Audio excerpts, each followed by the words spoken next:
ዋነኛ ጉዳያችን ዛሬ የምንወያየው ትብብር ወይንስ መሰባበር። እንግዲህ ቀደም ሲል ከዚህ በፊት ዶክተር ኃይሉ አርአያ የተባሉ አንጋፋ ፖለቲከኛ ለተቃዋሚዎች መልእክት ያስተላልፋሉ። መተባበር ወይንስ መሰባበር? ይሄ ጥያቄ ደግሞ አሁን አፈሙዙን በጨበጡ ኃይሎች ላይ ጥያቄው በስፋት የደቂቃ ውይይት ሆኗል። በዚህ ጉዳይ ላይ እንወያያለን። የጽናት ቤተሰብ ሀሳብ ስጡ። እኛ የሚታየንን ምናልባት ትክክልና መሆን አለበት ብለን የምናስበውን የፖለቲካ እይታችን እናስቀምጥላችኋለን። ከኛ ጋር ስትቆዩ ብዙ ሀሳቦችን ታዳምጣላችሁ።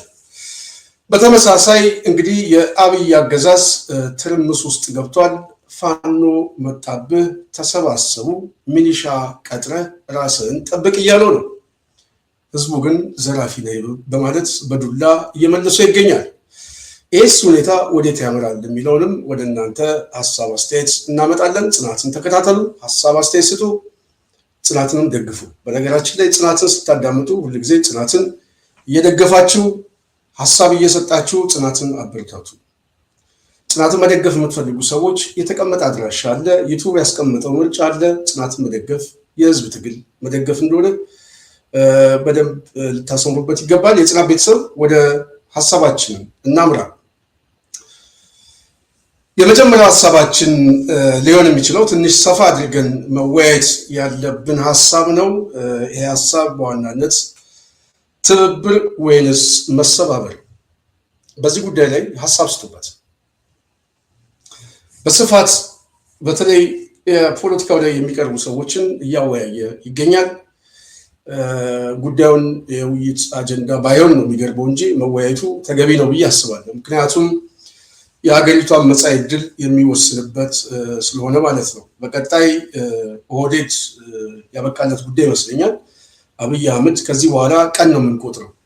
ምናልባት የዚህ አንድ ወር አንድ ሳምንት እያልን ካላንደሩን እንደምንቆጥረው ውድቀቱን መቁጠር ካልሆነ በስተቀር እሱ ላይ ብዙ የሚያጠያይቅ አይደለም። ዋናው ጉዳይ ግን ከወደቀስ በኋላ የሚለውና ሊያስቡበት የሚገባውን የተለያዩ ፖለቲካ ሴናሪዎችን የሚያስቀምጡ ሊቃን አሉ። በሱ ጉዳይ ላይ ሰዎች በስፋት እየተነጋገሩ ነው። ጥሩ ነው ብዬ አስባለሁ። ቆንጆ ነው ብዬ አስባለሁ። በተለይ በዚህም በዛም ያው የኢትዮጵያ ፖለቲካ በዋናነት የግራ ዘመምና የቀኝ የፖለቲካ ክንፍ ኃይል ነው ያለው እና ብዙ ጊዜ በመዳረሻና ርዕዮተ ዓለማዊ ፍልስፍና ላይ ያጋጫል። አገሪቷም ዛሬ የገባችበት ፖለቲካዊ ቀውስ በተለይ ይሄ ኤትኒክ ፌዴራሊዝሙ ያመጣው ውጤቱ ነው። ውጤቱን ስንገመግመው በአስተሳሰብ ደረጃ አስተሳሰቡ ተሸንፏል፣ ምንም ጥያቄ ነው። ተሸንፏል፣ አልተሸነፍንም የሚል እልህ ውስጥ የሚገባ የፖለቲካ ልሂቃን ቢኖርም አስተሳሰቡ ግን ተሞክሯል። በኢትዮጵያ ላይ ተሞክሯል። በሀገረ መንግስቱ ላይ ተሞከረ። በህዝቡ ላይ የፖለቲካ አስተዳደሩ ተሞከረ። በመዋቅር ታየ፣ ተፈተሸ፣ በውጤት ተገመገመ።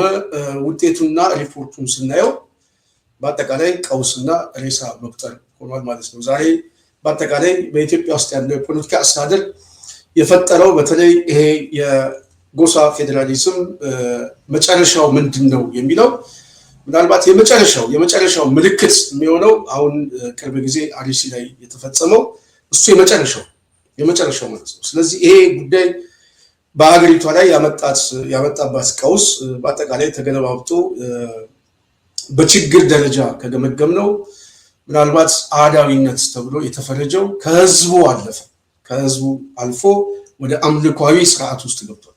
አህዳዊ የሚል ፍረጃ ላይ መጥቷል። ይሄንን ያመጣው በዋናነት ይሄ የፌዴራሊዝሙ በዋናነት በኢትዮጵያ ውስጥ ያመጣው መዋቅራዊና አስተሳሰባዊ አደጋ ነው። ስለዚህ ይሄ አመለካከት ፖለቲካ አስተሳሰብ በኢትዮጵያ ፖለቲካ ላይ ያመጣው ውጤት ምንድን ነው የሚለው ዛሬ የገባንበት ቀውስ እና አብይን ራሱ ይዞት ያሳደገው በሂደቱ ላይ የአንበሳውን ድርሻ እንዲጫወት ያገዘው የዚህ የፌዴራሊዝም ኃይሎች ናቸው። በነገራችን ላይ እነዚህ ግራ ዘመም የፖለቲካ ኃይሎች በኢትዮጵያ ውስጥ ከትርክት ጀምሮ በአጠቃላይ ይሄ ጨቋኝ ተጨቋኝ የሚል የፖለቲካ አስተሳሰብ ከትርክት አለፈ ወደ መንግስትነት ሲያድግ የመንግስትነት ደግሞ ዋነኛ የፖሊሲና የህግ አቅጣጫ እንዲሆን ተደረገ። መዋቅሮቹ በዛ ተደራጁ። ስቴት ማሽኑ ላይ በዋናነት ሰዎች የሚመዘኑትም ከዚህ አስተሳሰብ ርዕዮተ ዓለማዊ አስተሳሰብና አመለካከት ስለሆነ በዋናነት ይሄ ጉዳይ እያደገ ሲመጣ በሀገሪቱ ውስጥ አጠቃላይ ፖለቲካችንም አስተሳሰባችንም በሙሉ ወደ ቀበሌ እየሰበሰበ በመውሰድ አሁን ዛሬ የህልውና አደጋ የገጠመው ህዝቡ ብቻ ሳይሆን ሀገረ መንግስቱ የህልውና አደጋ ገጥሞታል። እንደዚሁም ደግሞ የእምነት ተቋማት በሙሉ የህልውና አደጋ ገጥሟቸዋል ማለት ነው። ስለዚህ የፖለቲካሊ ይህንን ጉዳይ ስንታገል ለቆየን ሰዎች ግልጽ ነው በውጤትም በሂደትም ደረጃ ምን አይነት ቀውስ አስከትሏል፣ በምን ሁኔታ አልፈናል የሚለው የሚታወቅ ነው። ከዚህ ጋር ተያይዞ ሳይሆን ዋናው ጉዳይ ይሄ የፖለቲካ ሁኔታ እየተገለባበጠ መጥቶ ዛሬ ላይ ደርሰናል። ተወደደም ተጠላ ዛሬ ላይ ስንመጣ ዛሬ ላይ ያለውን ነገር ነው ማውራት ያለብን። ዛሬ ከረንት ኢሹ ምንድን ነው? ኦህዴድ ብልጽግና በዋናነት ከዚህ አስተሳሰብ ተዋላጅ የሆነና በአስተሳሰብ የሚጫነው ምናልባትም ከዚህ ከፍ ያለ ሲከስር ሲወድቅ በዋናነት እኔ ብቻ ሳልሆን ህዝቡንም አገሪቷንም አደጋ ውስጥ ከትቼ ወድቃለሁ የሚል አመለካከት ያለው ቡድን ስለሆነ ኮስቱ በጣም ከባድ ነው። ስለዚህ ሊቃኑ ቢነጋገርና መጻኢ ዕድሉን ለመወሰን ዛሬ የተለያዩ ብያኔዎችን አስቀምጦ መምጣት በጣም በጣም ወሳኝ ነው ብዬ አስባለሁ። አገሪቷም ህዝቡም በስፋት እየጠበቀ ያለው ነው። ይሄ ሁኔታን ለንግግር በደንብ የውይይት ሜዳውን መክፈት፣ ሰዎች መነጋገር አለባቸው። መጨረሻ ላይ ብያኔ ላይ መድረስ አለብን ብዬ አስባለሁ። በተለይ ልይቁ ይህን ካልን የጽናት ቤተሰብ አንዳንድ ጥያቄዎችም እየመጡ ስለሆነ ጥያቄው ላይ ተንተርሼ እናንተም ኮመንት ላይ ሀሳብ ካላችሁ ሀሳብ አስቀምጡ። የሚጠይቁ ሰዎች አሉ። በዋናነት አሁን የኦህዴድ አገዛዝ ካለበት ቁመና አኳያ እንደዚሁም እየመጡ ያሉ አዳዲስ አሰላለፎች እና ወታደራዊ እንቅስቃሴዎች በአሸናፊነት ሲቋጩት ወይም ደግሞ በሂደቱ ላይ ምን ሊገጥማቸው ይችላል የሚል ጥያቄ እየመጣ ነው። ለጽናት የሚደርስን ጥያቄ በዋናነት ከአብይ ጋር ህወሓትም ኦነግም ተደራድሮ የሚያመጣው ለውጥ እንደሌለ ቢገባኝም ከዚህ አኳያ ግን ምን ያተርፋል የሚለውን ብትፈትሸውና በተወሰነ መልኩ ብንማማርበት ይለኛል። እንደዚሁም አብይና እንደዚሁ ከሌሎች ኃይሎች ጋር በድርድር በማማለል ቢጨርስ እና ከኤርትራን በተለይ ጥምረት ፈጥረን ፋኖን እንውጋ ቢሉ ወይም ደግሞ በድርድር ውስጥ ደግሞ እነዚህን ኃይሎች በማስገባት የተፈጠረውን አንድነት ቢከፋፍሉ ሊፈጠር የሚችለው ቀውስና የትግል መልኩ ምን ይመስላል የሚል ነው። በተለይ ከአማራው ፖለቲካም እንደዚሁም በአጠቃላይ ከሀገር አቀፍ ነገሮችን ፈትሸው ይለኛል። ጥሩ ጥያቄ ነው። ይህንን ጥያቄ እንግዲህ የጽናት ቤተሰብ እኔ በቻልኩት አቅም ለመመለስ እሞክራለሁ። ይህንን ተንተርሶ ግን ያው አዳዲስ የሚመጡ ሁኔታዎች እንዳሉ ግልጽ ነው። አሁን ዋናው ምንድን ነው ጥያቄያችን? እኔ የሚመስለኝ በተለይ የጽናት ቤተሰብ ዋነኛው ጉዳይ አሁን አገዛዙ ፍርሃት ውስጥ ገብቷል። ምንም ጥያቄ የለውም። አደገኛ ፍርሃት ውስጥ ነው የገባው።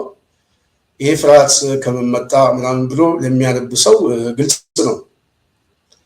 ፍርሃት ውስጥ የገባበት ጥምረት የሚል የተለያዩ አሊያንሶች መጡብኝ፣ እየከበቡኝ ነው የሚል ፖለቲካዊ ሁኔታዎችን በደንብ ማንበብ ለሚችል ሰው ትክክለኛ ጉዳይ ነው።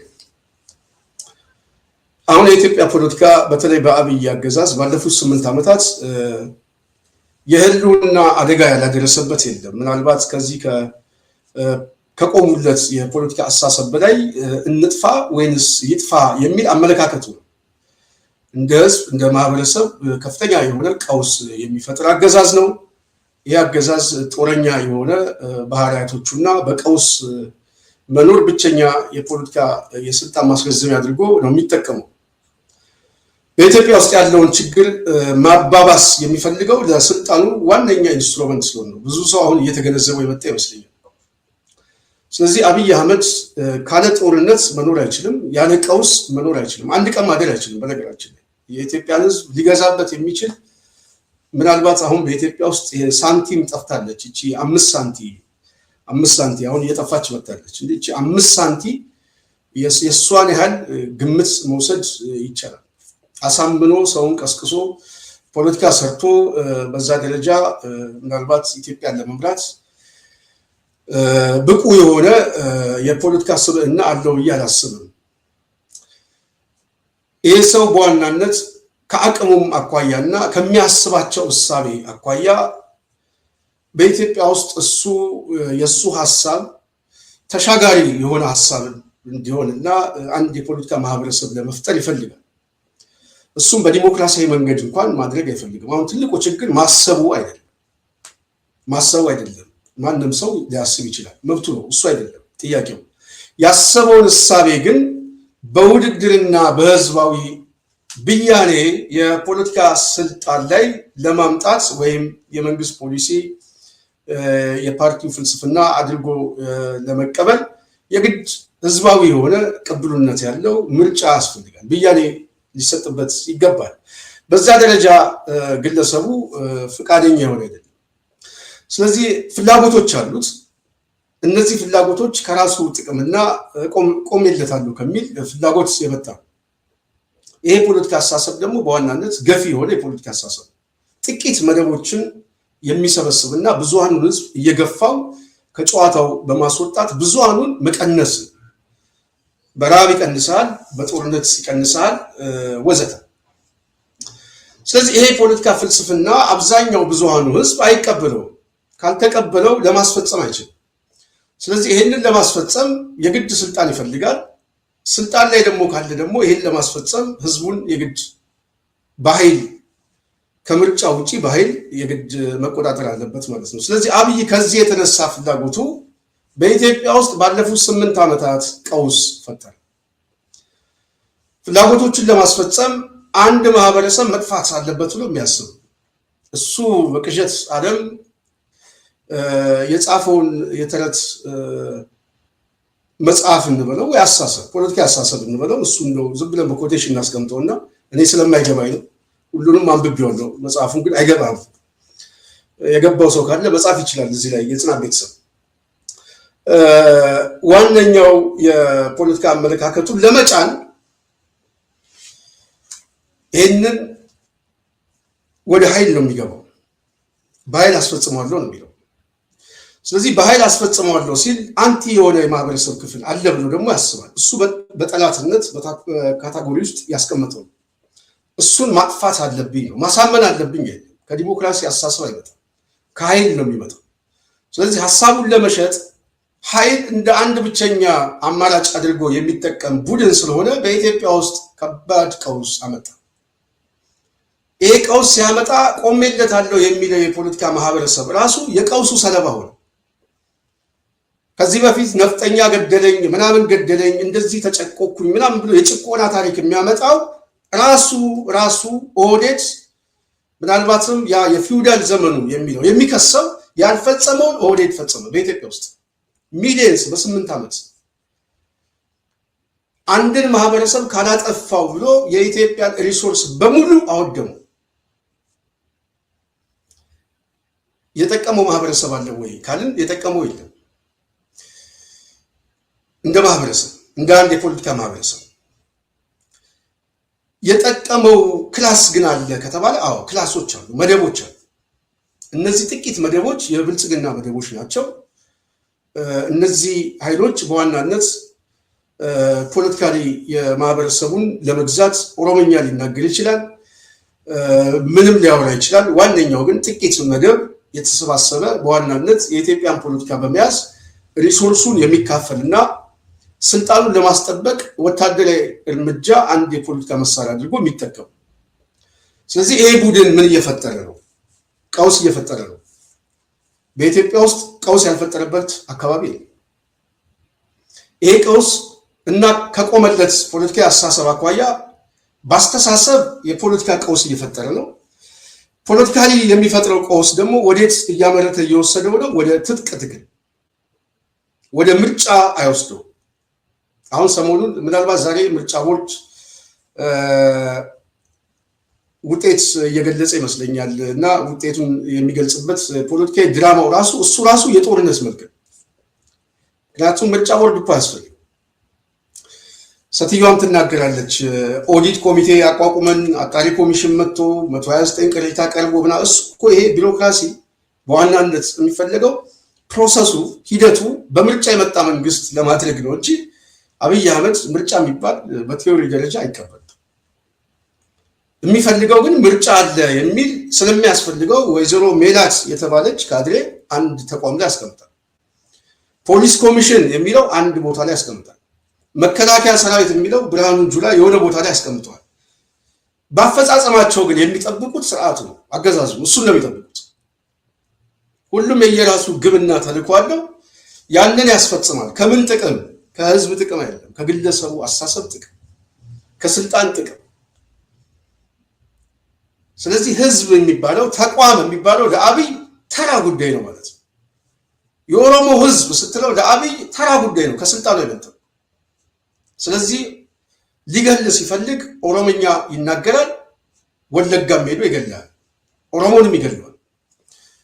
ኦሮሞን ደግሞ እኔ እጠቅመዋለሁ የሚል በኦሮምኛ ኦሮሞ አሁን ስልጣኑ ያንተ ነው ይለዋል። እንደዚህ አይነት ማህበረሰብ ነው። አማራ ሊገለው ሲፈልግ ጠላት፣ ታሪካዊ ጠላት ብሎ ሰራዊት መድቦ ብያኔ ይሰጥበታል። በአደባባይ ነው የሚሰጠው። የትግራይን ማህበረሰብ ለማጥቀቅ ሲፈልግ ከሰይጣን የባሰ ሰይጣን ነው የሚለው። ምናልባት ክርስቶስ ወደ ምድር የመጣው ትልቁ ሰይጣን ለማሸነፍ ነው። ከሰይጣንም የባሰ ይላል። ደግሞ ዲያቆኑ እንደዛ የሚለው የሚገርም። እንደዚህ አይነት ሰዎች ናቸው የእንትን ውስጥ የመጡት ማለት እና የትርክት መገለጫቸው እናጥፋቸው። ስለዚህ እናጥፋውና እንዳን የሚል አስተሳሰብ ተፈጠረ ማለት ነው። አሁን የዚህ የግራ ዘመምና ቀኝ ዘመም ምናልባት አንተ የሆነ የፖለቲካ ርዕዮተ ዓለማዊ አስተሳሰብ ያላቸው በአስተሳሰብ ደረጃ ስናየው እዚህ ላይ ቅድም ያልኳቸው ስንገመግመው ተሸናፊ የሆነው የግራ ዘመም አንቲ የሆነው የፖለቲካ ኃይል ተሸንፎ ነው የመጣው። ተሸንፎ ሲመጣ አስተሳሰቡ የወለደው አብይን ነው ያመጣው። መጨረሻ ላይ እናጥፋቸው የሚል ማለት ነው። የራሱን ማህበረሰብ የቆመበትን ማህበረሰብ ሁሉ ለማጥፋት የተዘጋጀ። ስለዚህ ይሄ ቡድን በኢትዮጵያ ውስጥ ከፍተኛ ጄኖሳይድ በመፈጸም በህዝቡ ውስጥ ምናልባትም በዘላቂነት ይሄ ጉዳይ እየቀጠለ ከመጣ እንደ ሀገር ለመቀጠል በማያስችል ሁኔታ አገሪቷን ቅርቃር ውስጥ ከቷታል። በስንት ዓመት የሚለው ጥያቄ ግን ሰው ሲጠይቅ ምናልባት እኛም ስንገልጸው ታሪክ ደግሞ ጨካኝ ነው። አንድ ልጅ ታሪክ ጨካኝ ነው ይላል። እውነቱን እያንዳንዱ ጉዳይ ምናልባት ፕሮፌሰር ባህሩ ዘውዴ አያስፈልጉም። በቃ የታሪክ ጸሐፊያን ምርምር አያስፈልግም። በቪዲዮ በማስረጃ በንግግር ኤቪደንሱ አለ፣ ማስረጃው አለ። ለሚቀጥለው ትውልድ መጽሐፍ አያስፈልግም። ሊንኩን ከፍተ ይኸው ብቻ ማለት ነው። አብይ አህመድ አሊ የተባለ ከበሻሻ የተነሳ በኢትዮጵያ ታሪክ ላይ ይሄን ፈጸመ፣ በቤተ ክህነቱ ላይ ይሄን ፈጸመ፣ በህዝቡ ላይ ይሄን ፈጸመ፣ በኦሮሞ ላይ ይሄን ፈጸመ፣ በትግራይ ላይ ይሄንን ፈጸመ፣ በአማራው ላይ ይሄንን ፈጸመ ለማለት ሊንክ ተቀምጧል እኮ ነው። ሊንክ ቪዲዮ ማስረጃ አለ። የጽሁፍ ሳያስፈልግ የድምፅና የምስል ማስረጃዎች አሉ። ስለዚህ ታሪክ አንዳንድ ጊዜ ምናልባት የሚከሱት ሰው የዛሬ 100 ዓመት እያሉ የሚከሱት አይደል በተጻፈ ታሪክ ነው። አሁን ግን በምታየው ምን እንደተፈጸመ ማለት ትላንት ሚኒሊክ ምናምን ሲከስ የነበረ ዛሬ ከሚኒሊክ የባሰ ሂትለር በዚህ ትውልድ በዚህ ዘመን ላይ አብይ አህመድ አሊ ጥቂት ቡድን የተሰባሰበ ኦህዴድ በህዝቡና በሀገረ መንግስቱ ላይ የፈጸመው ወንጀልና ጠባሳ በነገ ጠዋት ታሪካችን ላይ ምን አይነት ታሪክ ይጻፋል ብሎ ለሚያስብ ሰው ግራ ቀኙን ለሚያስብ ሰው ማስረጃው በቪዲዮ አለ።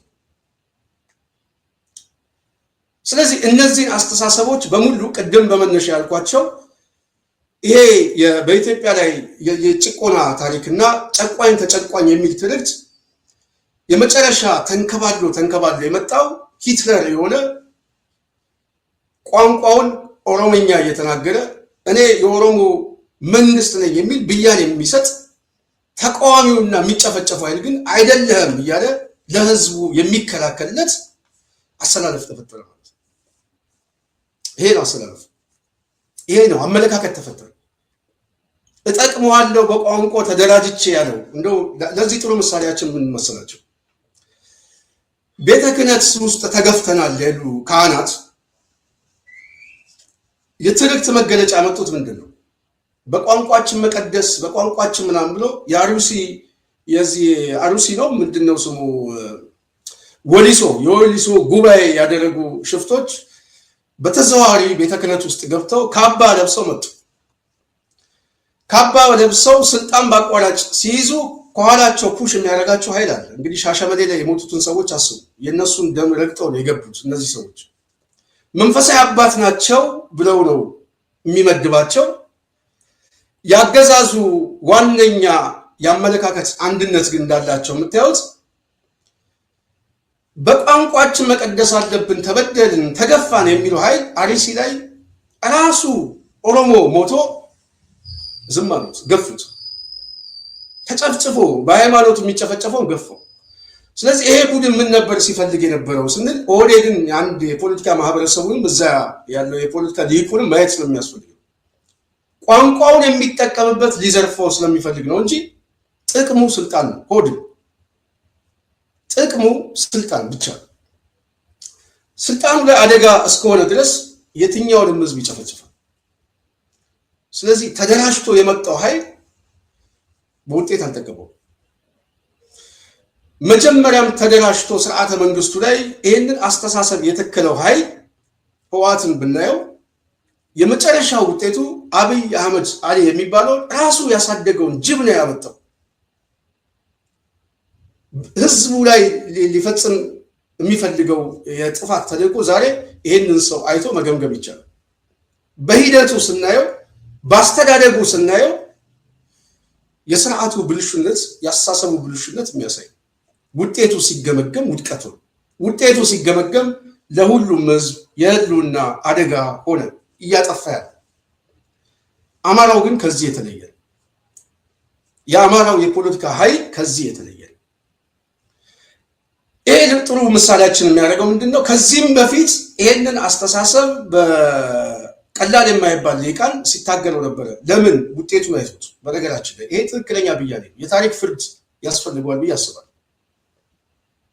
ትናንት ሲታገሉ የነበሩ ሰዎች በአስተሳሰብ ደረጃ አስተሳሰቡ መሸነፉ የቆሙለት አስተሳሰብ ትግል ትክክለኛ ፐርፌክት የሆነ ትግል ዛሬ ላይ ሆኜ ትናንትን ሳስበው ለራሴ በትክክለኛ መስመር ላይ እንደቆምን የሚያሳይ ውጤት ባናመጣም መስመሩ ግን ትክክል ነበር። አስተሳሰቡ ሞተ፣ ገደለው። አብይ አህመድ የበለጠ ጨረሰው፣ ቀበረው።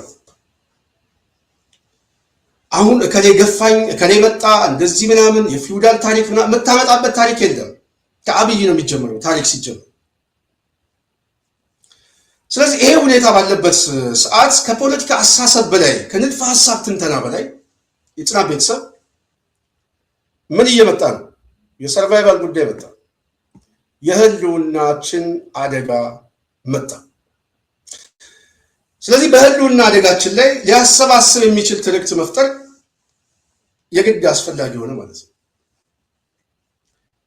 ኦኬ፣ የህልውና አደጋ አለብን። ሁሉም እየጠፋ ነው። እንደ ህዝብ እየጠፋን ነው። እንደ ሀገር እየጠፋን ነው። በነገራችን ላይ ህዝቡ ሲጠፋ ወንዝና ተራራው ብቻ ቢቀመጥ ትርጉም የለው። ወንዙም ተራራውም ካለ ህዝብ ባዶ ነው። ህዝቡ መዳን አለበት። ህዝቡን ለማዳን ግን ምናልባትም አሁን ጠላት የሚል ብያኔ ቢሰጠው በትክክል ያሳሰብ ጠላት አብይ አህመድ አሊ የሚመራው ኦህዴድ ብልጽግና የተባለ ስብስብ፣ ብልጽግና የሚል ስብስብ በኢትዮጵያ ህዝብና በሀገረ መንግስቱ ላይ ጠላት ሆኖ መጥቶበታል። ስለዚህ እያንዳንዱ ህዝብ ደግሞ የዚህ አስተሳሰብ ተጎጂ ሆኗል። አማራው አደጋ ውስጥ ገብቻለሁ ሲልበት የነበረው ፖለቲካዊ መልክ ደግሞ ከአስተሳሰብም የሚነሳ ስለሆነ ከመዋቅርም የሚነሳ ስለሆነ እሱ የህልውና አደጋው ብቻ ሳይሆን እሱም በመቀበልና ባለመቀበል ብቻም ሳይሆን አሁን ያለውንም ትውልድ አጠፋዋለሁ የሚል ምናልባት ወረቀት ላይ ከተጻፈው በላይ የተግባር እንቅስቃሴ ውስጥ የሚገባ አገዛዝ ነው የመጣው። የወረቀቱ ትግል ነበረ ከዚህ በፊት፣ እሱን እንቀይረው ነው። አሁን ግን ፊዚካሊ ደግሞ ወደ አፈጻጸም የገባ ቡድን ነው የመጣብን። ስለዚህ ይሄን ጠላት እንዴት እንመክተው ነው? አማራው እንዴት ልመክተው? በትግራይ በኩል ያለው የትግራይ ህዝብ መዳን አለበት የሚለው ኃይል እንዴት ልመክተው የሚል የፖለቲካ አመለካከት ተፈጠረ። ኦሮሚያ ላይ ያለው ነፃ አውጪም እንዴት እንመክተው፣ አፋር፣ ቤኒሻንጉል፣ ሌላም ሌላም። ስለዚህ የህልውና አደጋ አለብን፣ እንደ ህዝብ እየጠፋን ነው የሚለው አመለካከት በራሱ ገዢ የሆነ ኮዝ መጣ። ይሄ ነው አንዱ የፖለቲካ ሴናሪዮ ወይ እንትን ኮዝ የሚባለው ይሄ ነው። መሬት ላይ ካለው የሁኔታ ትንተና ሲሰራ ጠላት አድርገህ ብያኔ ልትሰጥበት የሚችለው ኮዝ ነው። በዚህ ኮዝ ደግሞ በዚህ አስተሳሰብ ላይ የጋራ ጠላት መጣ። ይሄ ጋራ ጠላት ሁሉንም እያጠፋ ነው። እንደ ህዝብ እንደ ሀገር ትንሽ የምንቆይ ከሆነ እንደ ሀገር የለንም። ምናልባት የተበታተኑ ሀገሮች ወደኋላ ማስታወስ ያስፈልጋል። ዛሬ ሴሪያ ምን እንደሆነች ማየት ያስፈልጋል። አፍጋኒስታን፣ ሊቢያ፣ የመን ፖለቲካዊ ቀውሱ እንደ ሀገር የተፈጠረው ጉዳይ ማየት ያስፈልጋል። የአብይ ችግኝ በጣም ይገርመኛል። በነገራችን ላይ ፖለቲካ የተረጋጋ ፖለቲካ ከሌለ ግዑዝ ነገር ትርጉም የለው። ብዙ ሰው ግንዛቤ ያስፈልገዋል። አብይ የሚሰራቸው ይሄ እንጦጦ ፓርክ ምናምን ነገ ጠዋት የጥይት ባሩድ ሊያቃጥላቸው ይችላል። ከባድ መሳሪያ ሊደበደቡ ይችላል። ምሽግ ሊሆኑ ይችላል። አብይ አህመድ የሚሰራው ህንፃ ሁሉ የብዙ አገሮች ተሞክሮ ነው። ፖለቲካው ካልታረቀ፣ ቀውስ ካለ፣ ጦርነት ካለ፣ ግጭት ካለ ውድመት አለ። አካል መጉደል፣ ህይወት መጥፋት አለ። አብይ ይሄንን ነው በኢትዮጵያ ውስጥ ያዋለደው። ግጠሙኝ ነው የሚለው።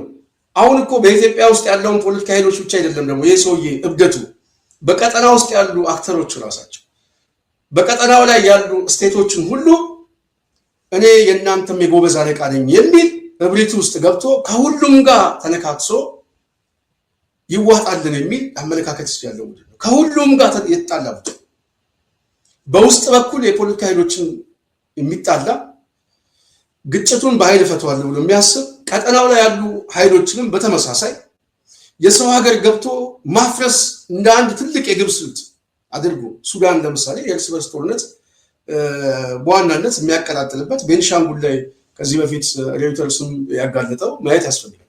ሰራዊት እያሰለጠነ እየላከ ማለት ነው። በሰው ሀገር ጉዳይ ካልፈረሳችሁ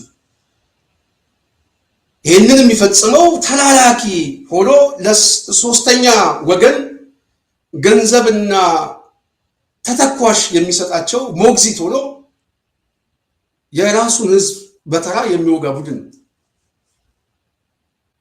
ይሄ ቡድን በኢትዮጵያ ውስጥ ያለውን ኃይል ሁሉ ማዳከም ከቻልኩኝ መልሼ ደግሞ ከእንደገና እዚህ ቀጠናው ላይ ያሉ ኃይሎች ላይ ሀገሮችንም አፈርሳለሁ የሚል ነው። ለዚህ እኮ ነው የወደብ ቅስቀሳ እኮ የሚቀሰቅሰው። መጨረሻ ላይ አብይ ፍላጎቱ በነገራችን ላይ ኤርትራን መበተን ነው የሚፈልገው። በኃይል በትኛው እጠቀልላለሁ የሚል ነው። በቀጠናው ላይ ትልቅ የፖለቲካ ኃይል ሆኜ ይወጣል። ትንሽ ደግሞ ጊዜ ካገኘ ኬንያ ገባና እዛ አካባቢ ላይ ያለውን የኦሮሞ ጎሳዎችን ሰብስበን አንድ ግዙፍ ሀገር እንፈጥራለን ብሎ ደግሞ ያስባል። ከዛ በኋላ እንደዛ እያለ ይመጣል።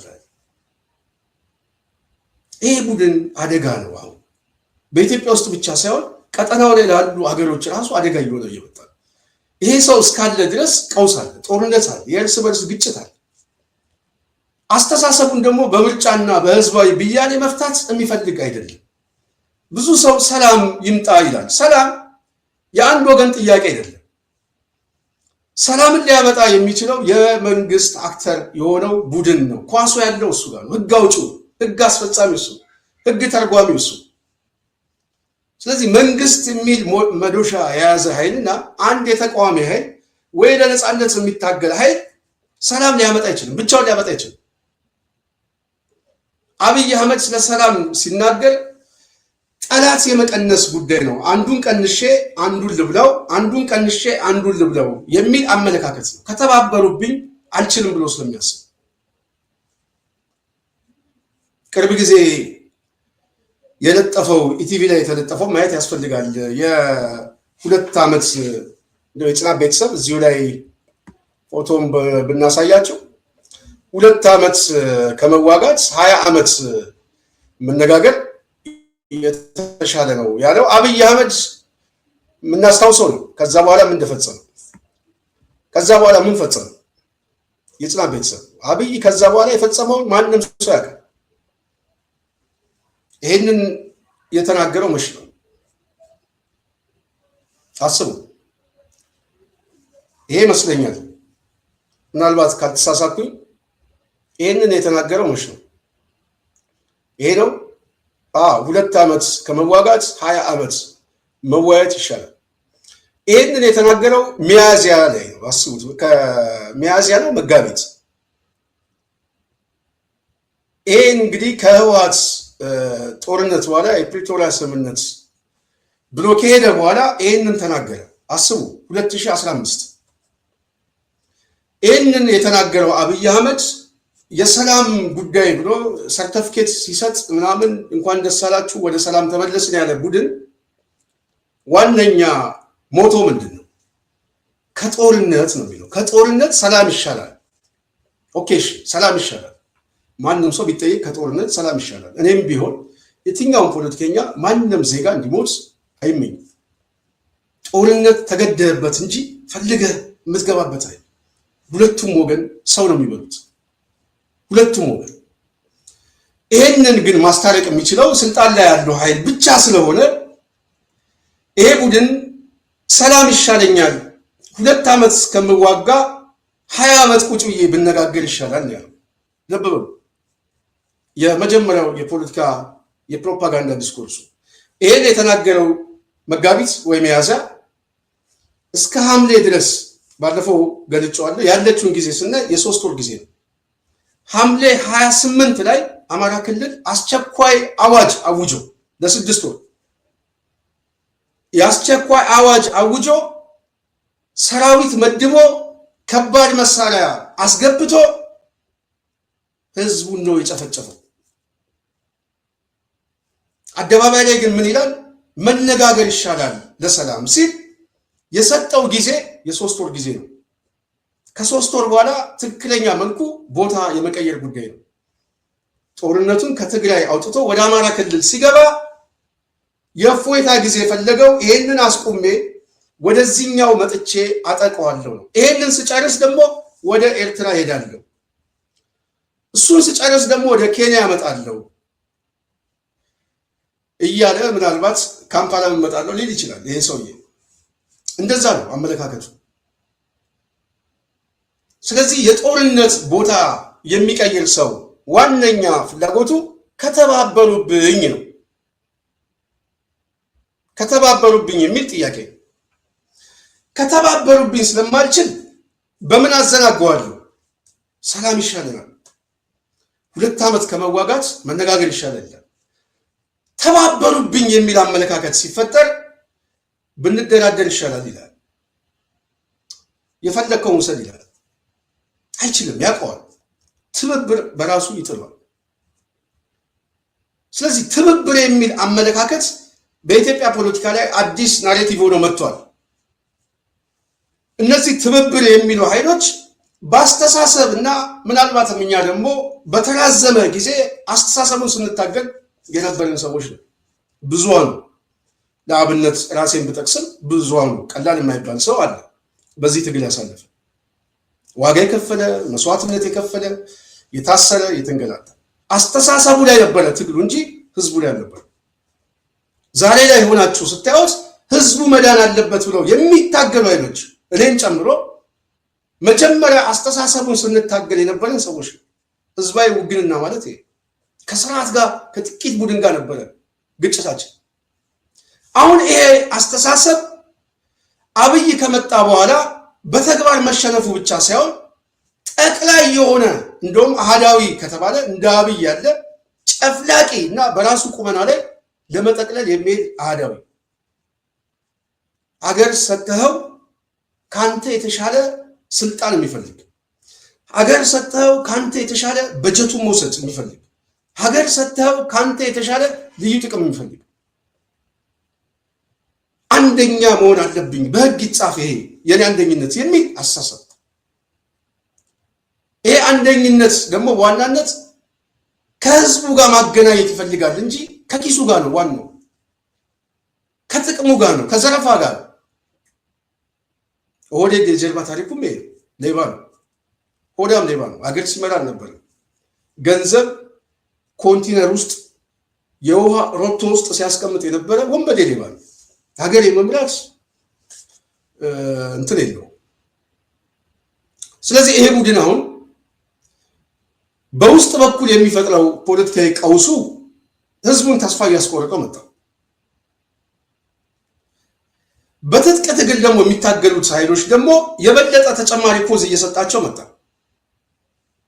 ይሄንን ቡድን በኃይል ነው መታገል የሚል አማራጭ ሲመጣ ሰላም የሚለው አመለካከት ራሱ ኦህዴድ እያሸነፈው መጣ የሰላም አስተሳሰብን ኦህዴድ እየቀበለው መጣ አብይ አህመድ ከዚህ ሰው ጋር ስለ ሰላም ስለ እውነተኛ ድርድር ማውራት አይቻልም የሚል ዛሬ ዓለም አቀፉ ማህበረሰብ ድምዳሜ ደርሶበታል የምታስታውሱ ከሆነ ሶማሌላንድ እውቅና ሰጥቶ አብይ አህመድ እንኳን ደስ አላችሁ ወደቡን በቃ እጃችን ልንጨብጠው ነው ምናምን ብሎ ሲቀባጠር መጨረሻ ላይ ድምጹን አጥፍቶ አንካራ ላይ ሄዶ ሁለተኛ ይሄን ጥያቄ አላነሳም እንደው የጨፊው አምላክ ይውልብኝ ምናምን ብሎ ፈርሞ ከመጣ በኋላ አሁን ደግሞ በድብቅ ከሶማሌላንድ ጋር እውቅና ለመስጠት ስራ እየሰራ የአንካራውን ስምምነት በጥሶ ማለት ነው ለዓለም አቀፉ ማህበረሰብ ራሱ ወንበዴነቱን አውቀውታል በውሸት የኖቤል ሽልማት እንደወሰደ እውነተኛ መልኩ ግን የሰላም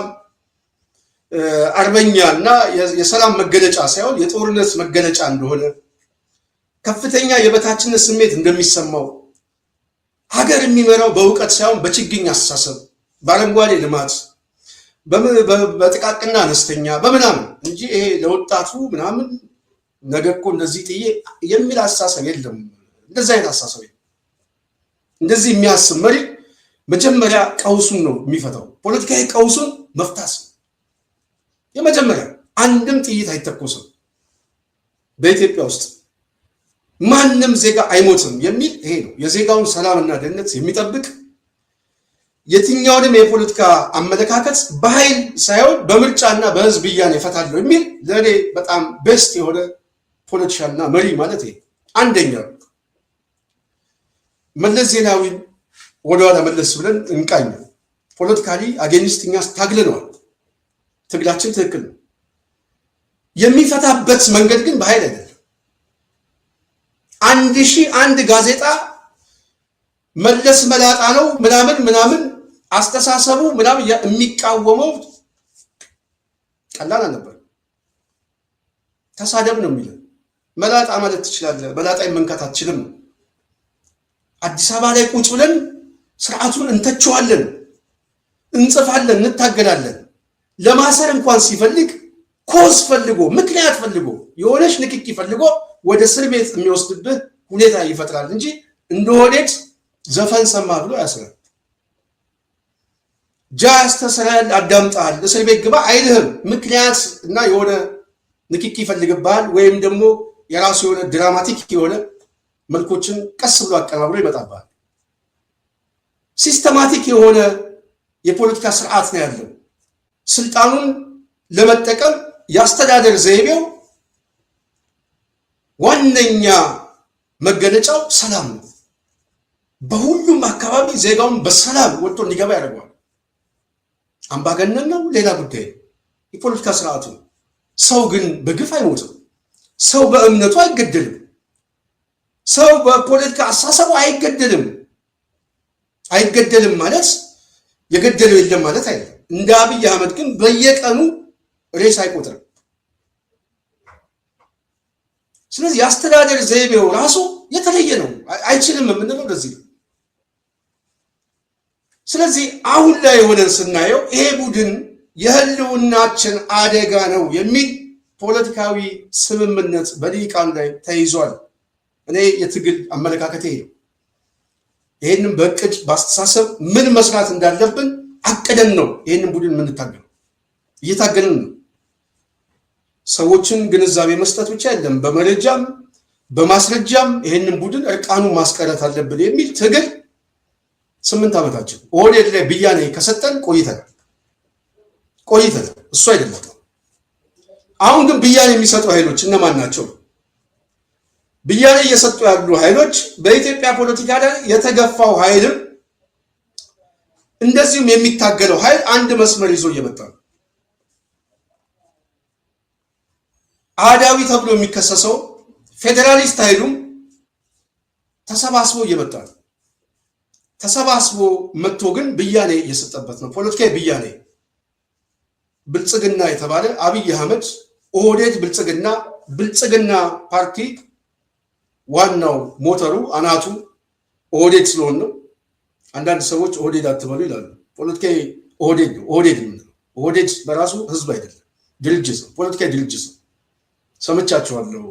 ኦህዴድ የሚል ብያኔ መጠቀም አያስፈልግም። እሱ የፖለቲካ ቋንቋ ነው። ህወሓት ኢህአዴግ ሲባል በዋናነት ድርጅት ነው፣ ህዝብ አይደለም። ወደ ህዝብ ጎትቶ የሚወስደው ልሂቁ ነው የሚፈልገው እንጂ ህዝብ አይደለም። እኛ ለህዝቡ ከኛ በላይ አልታገልም፣ ወደፊትም እንታገላለን። ከህዝቡ ጋር አይደለም። የፖለቲካ ድርጅት ነው። ድርጅትን ፖለቲካዊ ስም ትጠራዋል። ባልዲራስ ነው ምናምን ይሏል ነበር እንደኛ የኛን ድርጅት እና ፖለቲካዊ ቋንቋ ስለሆነ ምንም ችግር የለውም። ትክክልም ነው። ደግሞ የስልጣኑ ዋነኛ ማስተር ማይንድ ይሄ ነው ከፊት ያለው። ብአዴን እንለው እንዴ? ብአዴን ብልጽግና ማለት ይቻላል? አይቻልም። ተመስገን የሚያዘው ስልጣን የለም። አረጋ ከበደ የሚያዘው ስልጣን የለም። አረጋ ከበደ ከሽመልስ እኩል ስልጣን የለውም። አዲሱ ቄጤሳ ከተመስገን ጋር እኩል ስልጣን የለውም። ትናንት ህወሓት ስልጣን ላይ በነበረበት ሰዓት ጌታቸው ረዳ እና ሽመልስ እኩል አልነበሩ። አብይ አህመድ እኩል አልነበሩ። ጌታቸው ረዳና አብይ እኩል አልነበሩ። ተሰሚነቱ የማስፈጸም አቅም አለ፣ ጉልበቶች አሉ፣ ፖለቲካዊ ጉልበቶች አሉ። ስለዚህ ብያኔ ሲሰጥ ብያኔው ትክክል ነው። ድርጅት ላይ የሚሰጥ ብያኔ አናቱ ስለሆነ፣ ስለዚህ አሁንም ኢትዮጵያ ውስጥ ያለው አናቱ ኦህዴድ ነው። ወገቡ ግን የሲዳማ ብልጽግና፣ የአማራ ብልጽግና ምናምን ብልጽግና ልትል ይችላል። አናቱ ነው። አናቱ ሀሳቡ ያለው ግን ምናልባት ከአማራ ብልጽግና አባዱላ ተሰሚነት አለው። ከአማራ ብልጽግና ምን ከምክር ቤቱ ነው። ከምክር ቤቱ አባዱላ አጀንዳ የማስፈጸም አቅም አለ። 100 ምናምን መቀመጫ ህዝብ መረጠኝ ከሚል ምክር ቤት አባዱላ። ስለዚህ በዛ ደረጃ ብያኔ ሲሰጥ ፖለቲካዊ ብያኔ ነው። ሀገር እያወደመ ያለው ዛሬ ስልጣን የያዘው ኦህዴድ ነው። ኦህዴድ ሊቀመንበር ብሎ አብይን አምጥቶታል። አብይ ከኦህዴድ የመጣ ሰው ነው። ኦህዴድ ደግሞ ጠመንጃውንም ባንኩንም ይዣለሁ ብሎ በአደባባይ ብያኔ ሰጥቶ እየተናገረ፣ እኛ ደግሞ ብያኔ የምንሰጠው ጥቂት ቡድን ነው፣ ጥቂት የኦህዴድ ቡድን። ስለዚህ ትክክለኛ የፖለቲካ ብያኔ ነው። በዚህ ጉዳይ ላይ አንዳንድ ሰው ሚዲያ ላይ ሲናገሩ ስለሰማሁ፣ ስለዚህ ይሄ ቡድን አሁን የህልውናችን አደጋ ነው የሚለው የብዙሃኑ ስምምነት ነው። የጽናት ቤተሰብ የብዙሃኑ ስምምነት ብያኔ የተሰጠበታል። አበቃ። ስለዚህ ምን ማድረግ አለብን ነው ጥያቄው። ምን ማድረግ አለብን? የጽናት ቤተሰብ ምን ማድረግ አለብን የሚል ፖለቲካዊ ዲስኮርስ እየተፈጠረ ነው። እነዚህ ፖለቲካዊ ዲስኮርሶች በዋናነት ይሄ ቡድን እየቆየ ሲመጣ አደጋ ነው። እየቆየ ሲመጣ ምናልባት ሀገረ መንግስቱንም ይዞት ገደል ይገባል። ህዝቡ ለከፍተኛ የእርስ በርስ ጦርነት ምናልባትም እንደፈራረሱ ሀገሮች የመጨረሻ መሳቂያ ሊያደርገን ይችላል። ህዝባችን ዋጋ እየከፈለ ነው የሚለው የልሂቃን ንግግር በጣም በጣም ወሳኝ ነው። ትክክለኛም ነው። ሰዓቱም ነው። በጣም ትክክለኛ ብቻ ሳይሆን ሰዓቱም ነው።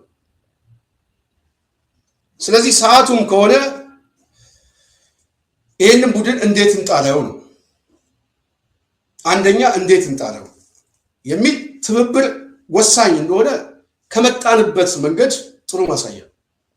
ዛሬ ጠበንጃ ይዞ የማይታገል አይደለም። ምናልባት አብይ አሁን ምርጫ አድርጌያለሁ የሚልበት የውሸት ምርጫ ራሱ አገር ቤት ውስጥ ምርጫ ውስጥ የተወዳደሩ ኃይሎች ራሱ አሁን ወደ ትጥቅ ትግል ሳይገቡ አይቀርም ብዬ አስባለሁ። ተስፋ ስለቆረጡ ጎበዝ ከሆኑ ወደዛ ይገባሉ ብዬ አስባለሁ። ምርጫ የላቸው ወይ ይሰደዳል ወይ ወደ ትጥቅ ትግል ነው የሚገባው። ራሱ ሂደቱ ራሱ መሳሪያ እያዋለደ ነው። አርሲ ላይ ሰውን የሚጨፈጭፈው በዚህ ጉዳይ ላይ ያኮረፈ ህዝብ ከዚህ በኋላ ላይ ሻማ ይዤ አደባባይ ላይ አልወጣም ራሴን እከላከላለሁ ብሎ ክተት የሚል ወጣቱ እየተነጋገረ ነው። በተለያየ የውስጥ መስመር አደረጃጀት ፈጥሮ ጠበንጃውን አንስቼ እፋለመዋለሁ እያለ እየመጣ ነው። አስተሳሰቡ ራሱ እያሳደገው ነው። የህልውና አደጋ ውስጥ የከተታቸውና ተራ በተራ አጠፋቸዋለሁ የሚል የማህበረሰብ ክፍል ይህንን ቡድንማ ተባብረን ማስወገድ አለብን ብለው አሊያንስ እየፈጠሩ ኦሮሞም ዛሬ በስም አትነግድም ራሴን እየገደልክ ለራሴ ደግሞ ደላላ ሆነ ደግሞ ሽማግሌ አታቅርብ የሚል መልስ እየተሰጠው እንደሆነ ለአብይ አህመድ እየተሰማ ነው። አባገዳል እኮ ወንድም ከወንድሙ ጋር መገዳደል የለበትም ምናምን እናንተ ትጥቁ ፍቱ ምናምን የሚለው ዘርበል ነው ያሉት። ዘርበል ሂድ እየተባለ ስለዚህ አሊያንሶች እየመጡ ነው፣ ትብብሮች እየመጡ ነው። እነዚህ ትብብሮች ግን የተለያየ አመለካከት ባደረም ዛሬም አለ የሚለው ትክክል ነው፣ ያስኬደዋል። ግን ችግሮች ግን አንድ እያደረገው ስለዚህ በችግሩ ላይ አንድ ለመሆን ከተስማማን በነገ ጉዳይ ላይ ሊያስማማን የሚችለው የመጣንበት ችግር እንደመነሻ መውሰድ አለብን ብዬ አስባለሁ። ኦኬ ችግር ውስጥ ገብተናል ስንል እንዴት ችግር ውስጥ ገባል? በተለይ ትናንት ስልጣን ላይ የነበሩ ኃይሎች በትናንትና የስልጣን ህይወታቸው ላይ የተገፉ ዋጋ የከፈሉ ሰዎች አሉ። እነዛ ሰዎች ትክክለኛ መስመር ላይ እንዳሉ እውቅና ልሰጥ ይገባል። በህገ ልቦና መሸማቀቅ አያስፈልግም። እሱ ሂደት ያመጣው ውጤት ነው።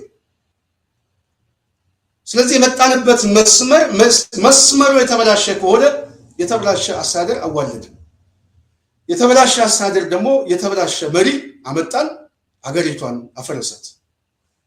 ስለዚህ ታሪክ ሲጻፍ ጎዶሎ ታሪክ አይጻፍም። ቅድም ብያለሁ፣ በማስረጃ በቪዲዮ የተቀመጠ ታሪክ ነው። ስለዚህ ለአብይ አህመድ የፍርሰቱን የመጨረሻ ድምዳሜውን ነው የሚሰጠው እንጂ ያስተዳደጉ ታሪክ ግን ከኋላ ነው የሚጀምረው። እንዴት የፖለቲካ ድርጅት ውስጥ ገባ፣ የት ነበረ፣ እሱ ታሪክ አብሮ ይመጣል። ስለዚህ አገሪቷ ላይ ቀውስ እንደመጣ ትላንት ስልጣን ላይ የነበሩ ኃይሎች ከገመገሙ በግምገማው ላይ የራሳቸውን ድርሻ መውሰድ አለባቸው። ስለዚህ ምንድነው መደረግ ያለበት? አሁን እየጠፋን ነው፣ ህዝቡ እየጠፋ ነው። የሚጠፋውን ህዝብ ማዳን አለብን የሚል አስተሳሰብ ትክክለኛ ወቅቱ የሚጠብቀው አስተሳሰብ ነው። በዚህ አስተሳሰብ የሚቃወም ለኔ ወይ የፖለቲካ ድንቁርና የጫነው ነው ወይም ኦህዴድ ነው፣ ስልታዊ ኦህዴድ ብልጽግና አማራ ብልጽግና ሊሆን ይችላል፣ ኦህዴድ ብልጽግና ሊሆን ይችላል። በዋናነት ትብብር ዶክተር ኃይሉ እንደሚሉት ወይ ተባበሩ ወይ ተሰባበሩ የሚሉት ትብብር የትግል ስልት እንጂ ግብ አይደለም። ግብህ ስትራቴጂ ግብህ ወደ ግብህ ለመሄድ ግን ስልታዊ የሆነ የትግል መንገድ አንዱ አሊያንስ ነው፣ ትብብር። እንተባበር፣ ኦኬ የኔ ሐሳብ ይሄ ነው የሚል ሐሳቦች ያሉት አለ። ሌላም ኃይል እኔ መዳረሻ ይሄ ነው የሚል ሐሳቦች አሉ። ከሐሳቡ ጋር አንቲ የሆነ ሐሳብ አለ፣ ግን የጋራ ጠላት ደግሞ አለ። ስለዚህ ለጋራ ጠላት እንተባበር የሚለው አንድ ኮዝ ነው። አንድ የፖለቲካ አሊያንስ የምትፈጥርበት መታገያ ነው። አንድ ኮዝ ነው፣ ብቸኛ ግን አይደለም። ሁለተኛ ኮዝ ግን ማዋለድ የሚያስፈልገው በኢትዮጵያ ፖለቲካ ላይ ሂደቱን መገምገም አለበት ብዬ ስለማምን ሂደቱ ይገምገም። ሂደቱን ከገመገም ነው ይህንን አስተሳሰብ በራሱ እናስቀጥለዋለን ማለት ከ83 በኋላ የመጣንበት የፖለቲካ ባህል አዲስ ባህል ነው የምላችሁ። እሱን ከእንደገና ደግሞ በሌላ ስርዓተ መንግስት እናስቀጥላለን የሚለው ቀውሱን እናሻግረዋለን። እሱ ለትግራይም ህዝብ አይጠቅምም፣ ለኦሮሞ ህዝብ አይጠቅምም፣ ለአማራ ህዝብ አይጠቅምም። የትኛውም ህዝብ ቀውስ ሲገጥመው፣ ጦርነት ሲገጥመው፣ የእርስ በርስ ግጭት ውስጥ ሲገባ አንዱ አካባቢ በሰላም አይኖር። የትኛው የተራዘመ ግጭት ደግሞ አሁን በኢትዮጵያ ውስጥ የሚያስችል ቁመና የለውም። የትኛውም ህዝብ ደቆ ነው ያለው፣ አልቻለም። በከፍተኛ ደረጃ ጦርነቱም ረሃቡም ችግሩና መፈናቀሉ እየበላው ነው። ስለዚህ የእፎይታ ጊዜ ሊሰጠው ይገባል። የእፎይታ ጊዜ የሚያስፈልገው የቀውስ ግምገማ ያስፈልገዋል። ፖለቲካሊ ገምግም የመጣህበትን መንገድ። እሱ አስቻይ ሁኔታ እንዳልሆነ ሲገባ በኢትዮጵያ ውስጥ ያለውን ጥያቄ ሊፈታ የምችለው ቢያንስ በኢትዮጵያ ማዕቀፍ መሆን አለበት ብሎ ማሰብ አንድ የመውጫ ስትራቴጂ ወደ ስትራቴጂ ትብብር ይቀይረዋል። ይሄ ራሱ ይሄ አሊያንስ ወደ ስትራቴጂ ትብብር ወደ አንድ እርምጃ ከፍ ያደርገዋል። የቀውሱ ባለቤት ነበርኩኝ ባለቤት ነኝ የሚል ለራስ ብያኔ ስትሰጥ ሰሞኑን አንድ ጀኔራል ተናገረ የተባለ ሚዲያ ላይ ሲነገር ሰምቼዋለሁ። በዋናነት ሰራዊቱን ምናልባት የታጠቀውን ኃይል ለማነሳሳት እንደ አንድ የፖለቲካ ኢንስትሩመንት አድርጎ ሊጠቀሙ ይችላል። ጠላት ወይም ደግሞ እኔ በሀገር ጉዳይ ላይ ጠላት አድርጎ የሚበይን በጣም የፖለቲካ ቁመናን የሚያሳይ አይደለም፣ ድንቁርናን ብቻ። እኔ ኢትዮጵያ በደለችኝ ብዬ አይደለም የምታገለው። ኢትዮጵያ አልበደለችኝ፣ አስተዳደሩን የበደለኝ። ስሙ አልበደለኝም፣ ትርክቱም አልበደለኝም። አስተዳደሩ ግን የሚፈጥረው የፖለቲካ አስተዳደር ዘይቤ ግን በድሎናል። እሱ ወደ ጦርነት ውስጥ ከቶናል። ስለዚህ ይሄንን የአስተሳሰብ ለውጥ ማምጣት ነው እንጂ ከሀገረ መንግስቱ ጋር መጣላቱ ምናልባት ብትወጣም በሰላም አትኖርም። እንደዚሁም ደግሞ የራስ አንድ በመጣውበት የፖለቲካ አመለካከት እቀጥላለሁ ማለት ደግሞ አሁን የመጣውን ጦርነት ለሚቀጥለው ትውልድ ደግሞ ማስረከብ። ኦልሞስት አሁን 2 ትውልድ በልተናል። ለሚቀጥለው ደግሞ 2 ትውልድ እንብላ ወደ አንተ ይሻገር ብሎ ማጋባት ነው። መቼም ኢትዮጵያ ውስጥ ያለ ፖለቲካ ጉንፋን እየሆነ ነው ማለት ነው። ይሄ ከሆነ እውነት ለመናገር እንደ ወረርሽኝ ማጋባት ነው የሚሆነው። ይሄ ትክክል አይደለም። ስለዚህ የሚቀጥለው ትውልድ መዳን አለበት። አሁን ያለው ትውልድ ግን የሚከስረውን ከስሮ ለሚቀጥለው ትውልድ ግን ቢያንስ ሀገር መስጠት አለበት። በቃ ይሄ ሊቅ በመሰለው የፖለቲካ አመለካከት ዋጋ ከፍሏል፣ ዋጋ አስከፍሏል። ህዝቡንም ሀገረ መንግስቱ እሱ የታሪክ ብያን የሚያሰጠው ማንም ሰው ከዚህ ታሪክ ሊያመልጥ አይችልም። እያንዳንዱ ሰው ባጠፋው ልክ ይጠይቃል። ነገ ጠዋት አይቀርም። ግን የመጨረሻው ብያኔ ግን የሚያስፈልገው የጽናት ቤተሰብ ብያኔ ሲሰጥ ግን ከመጣንበት ቀውስ ወደ ግባችን መሄድ አለብን የሚል ትብብሩ ራሱ ወደ ስትራቴጂ ትብብር መሄድ አለበት። ስለዚህ ጠላት አለን።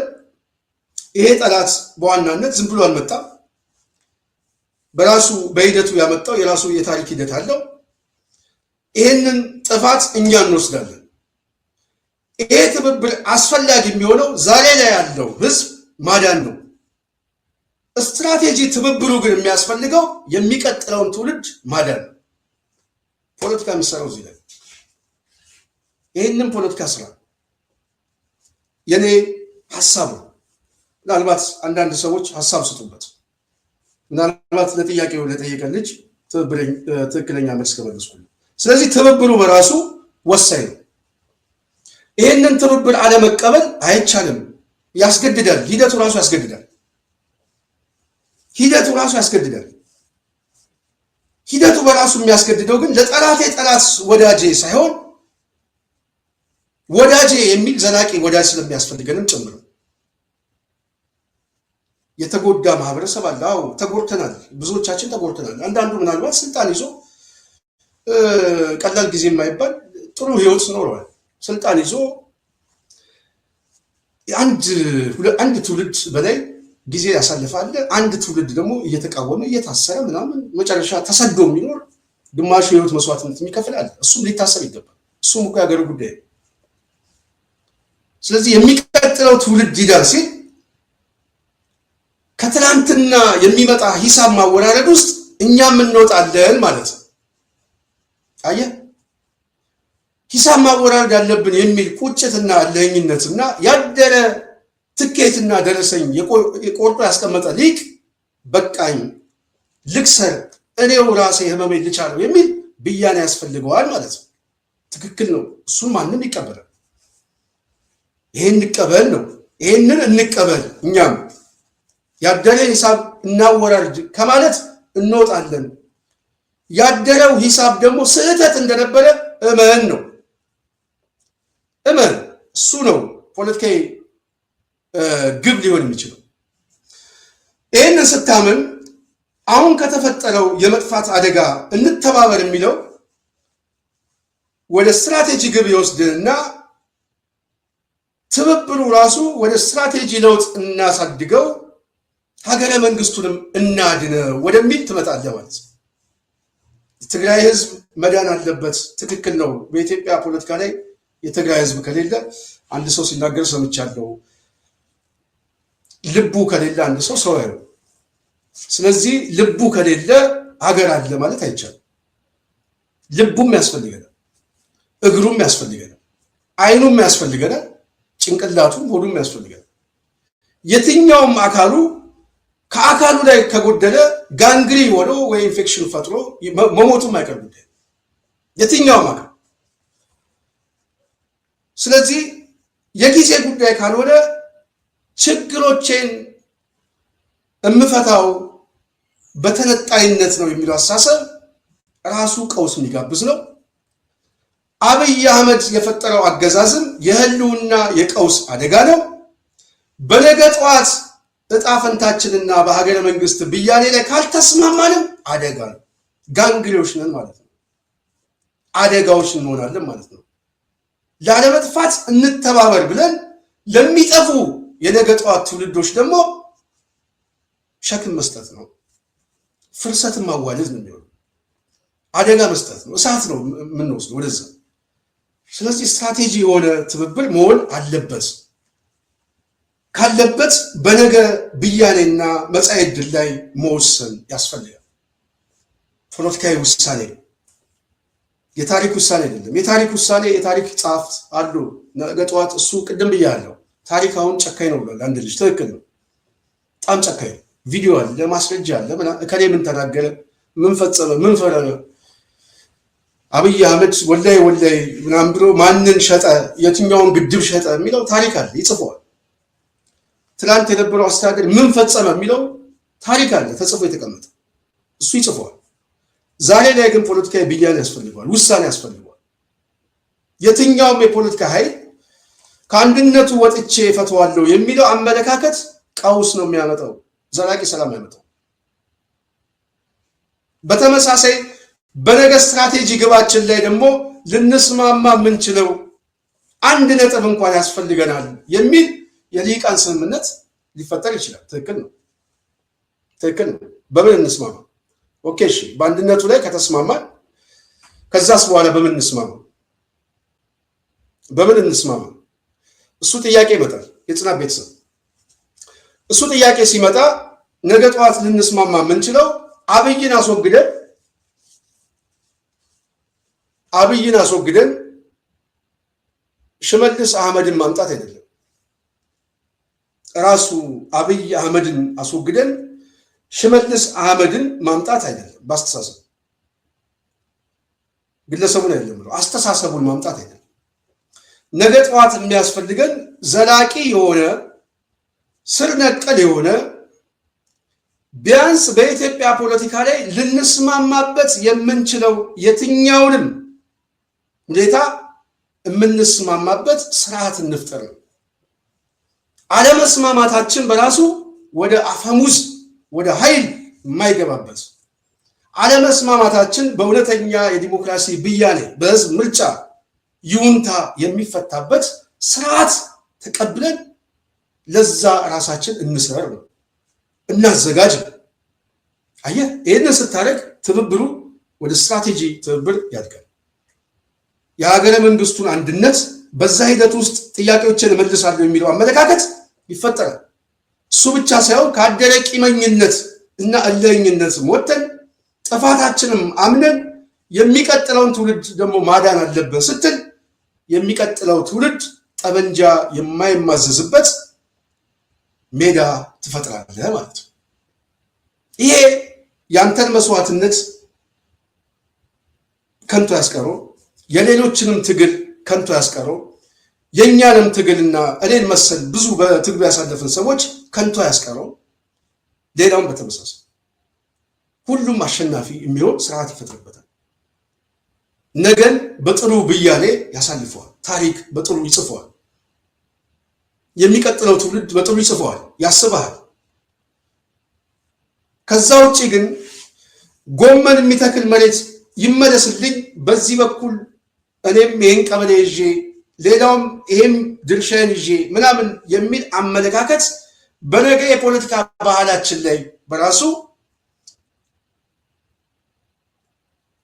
አደጋ እንደሆነ ማንበብ የሚያስፈልገው የመጣንበት ታሪክ በራሱ ማንበብ አስፈልግ። አደጋ የሚፈጥረው ግጭት ነው፣ እልቂት ነው፣ ጦርነት ነው። ይሄ ደግሞ አብይ አህመድ መጣና ተጠቀመበት። ክፍፍልህን፣ አጀንዳህን፣ ልዩነትህን ተጠቀመበት።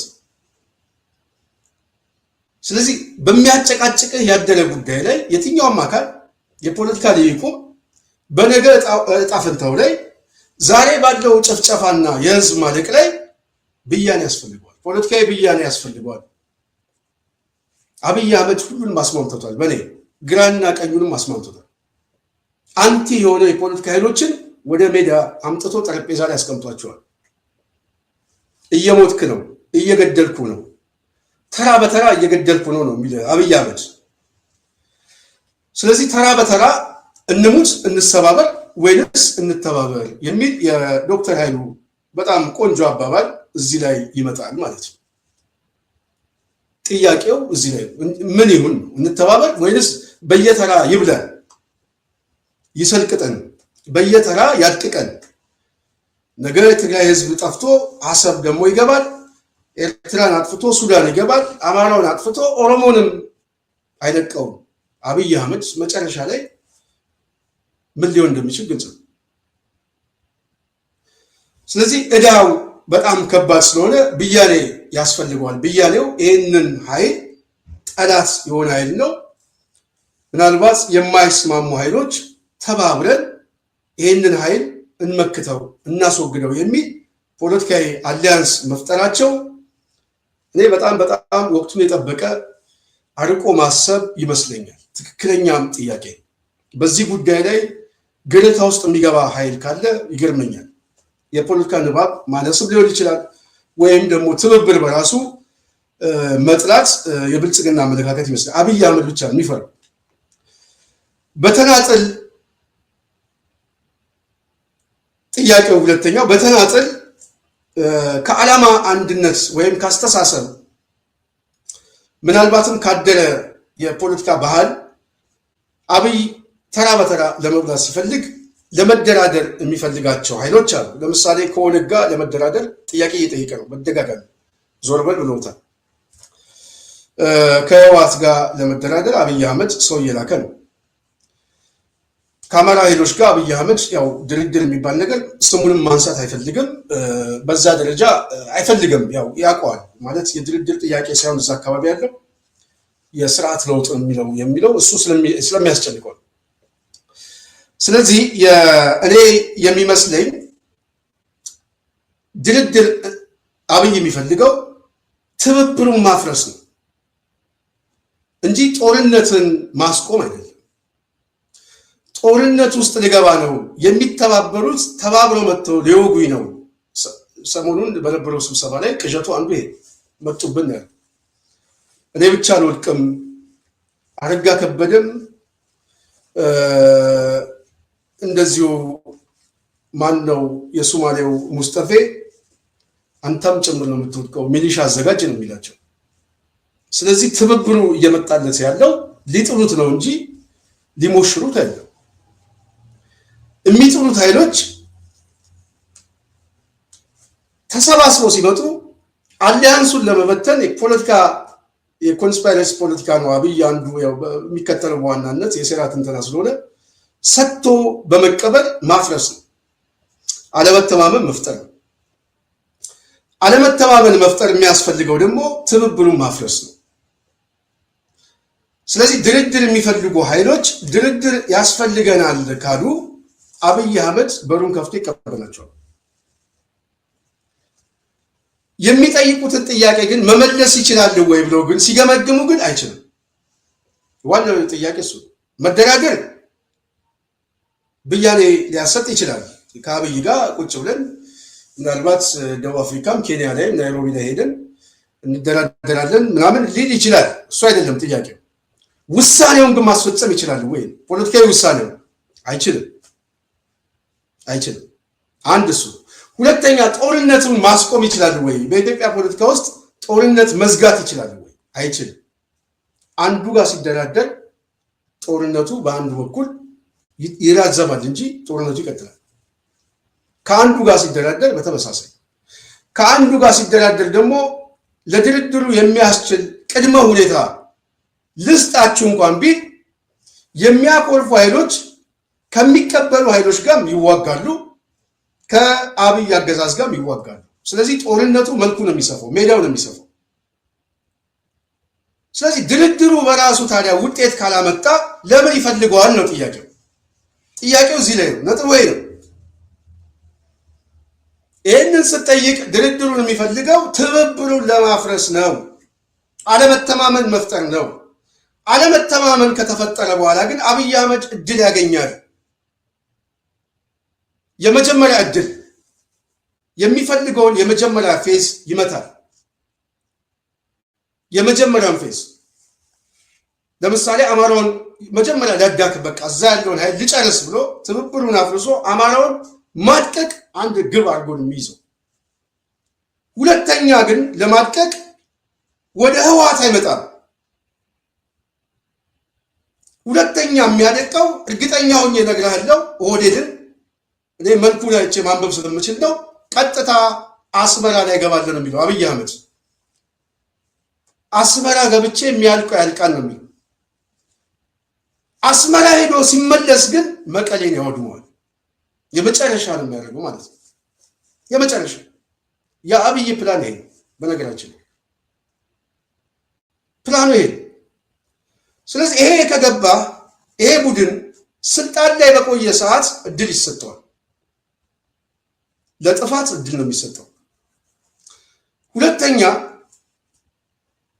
ድርድሩ በራሱ ጥቅም የለውም ጉዳት ነው ያለው የሚል ግምገማ ከሰራ ውጤቱ የበለጠ ከድርድሩ የተሻለ ይህንን አስተሳሰብና ግለሰብ መንቀል ግን ስርዓት ትፈጥራለህ። ማፍረስ ብቻ አይደለም፣ ስርዓት ትበይናለህ። የስርዓት ብያኔ ታመጣለህ። ከሌላው ጋር አዲስ የፖለቲካ አሊያንስ ትፈጥራለህ። ስትራቴጂ ወዳጅነት ትፈጥራለህ።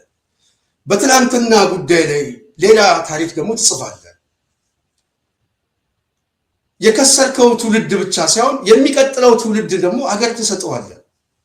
በቃ እኛ ተሸንፈናል፣ እኛ የሆነ ቦታ ላይ ከስረናል፣ መጨረሻ ላይ ግን በመስዋዕትነታችን ለሚቀጥለው ትውልድ አገር ሰጠን ብለህ ታሪክን ትዘጋዋለህ።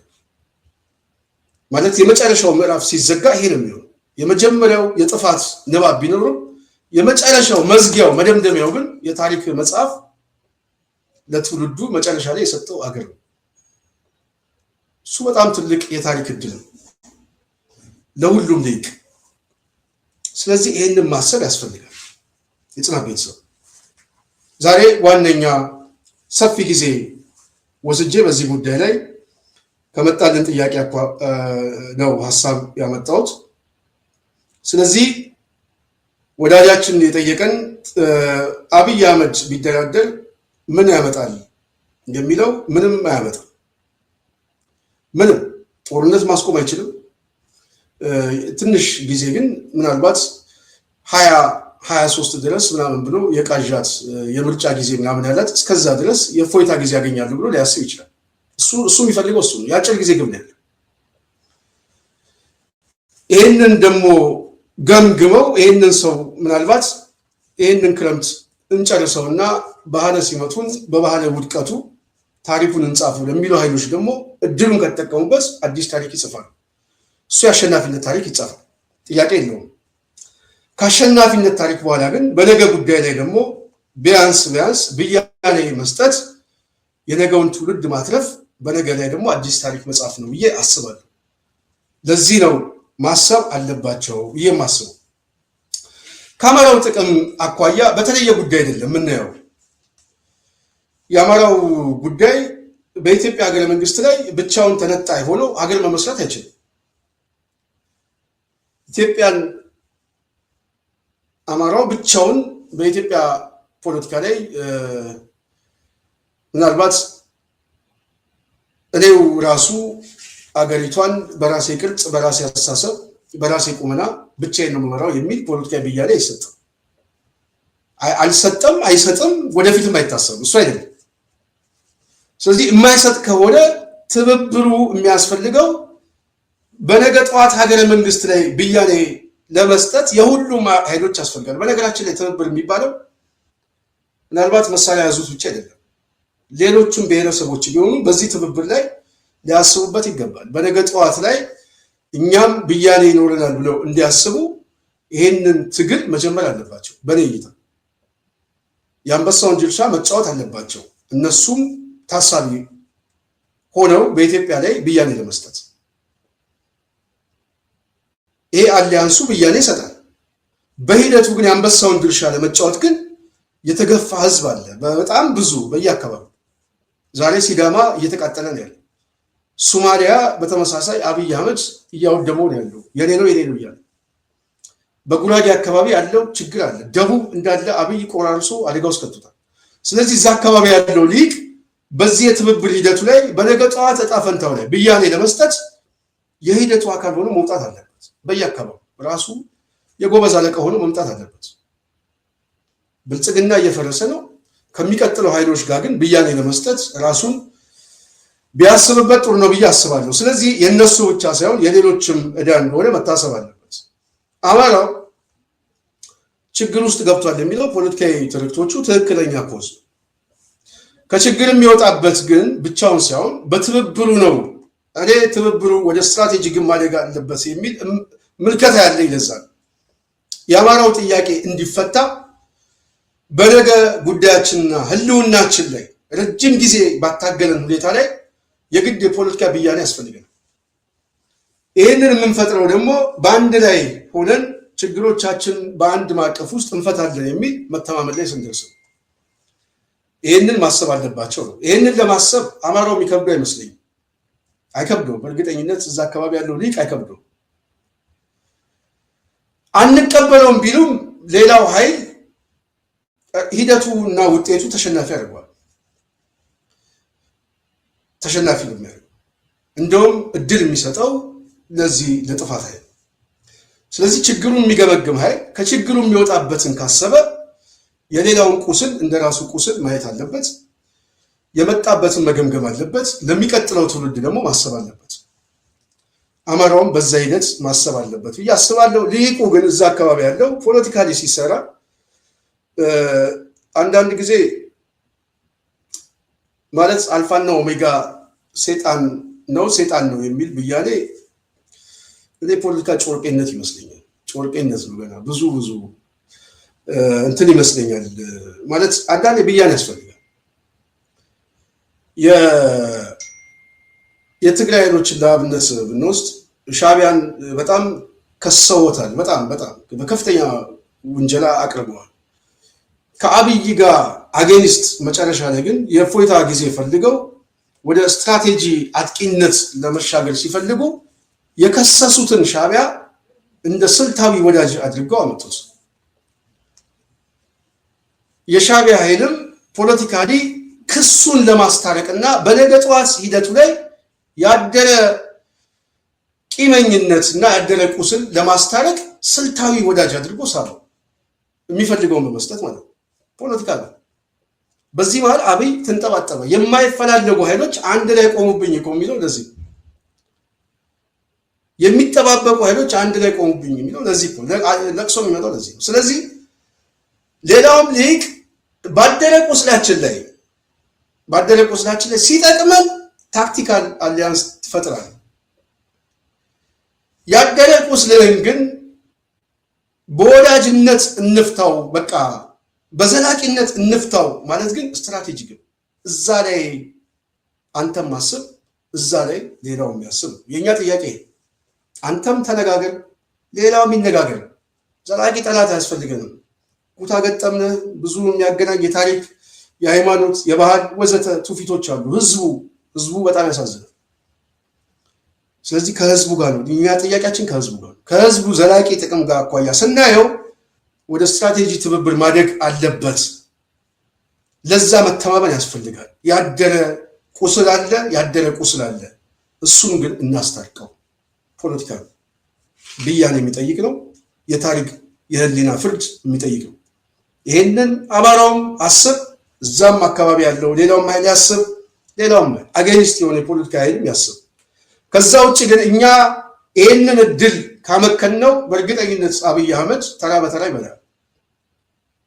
ብትጮም የሚሰማ የለም። የዛን ብትጮም የሚሰማ የለም።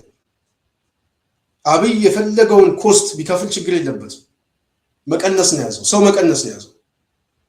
ስለዚህ ህዝብን ማዳን ነገንም ማዳን የሊቁ ፋንታ። ስለዚህ እንተባበር። ዘላቂ ጠላት አለን፣ እሱን እናስወግደው በትክክል። እሱ ወቅቱ ይጠይቃል። ሀገሪቷንም እናድን የሚለው ሁለተኛ ነው።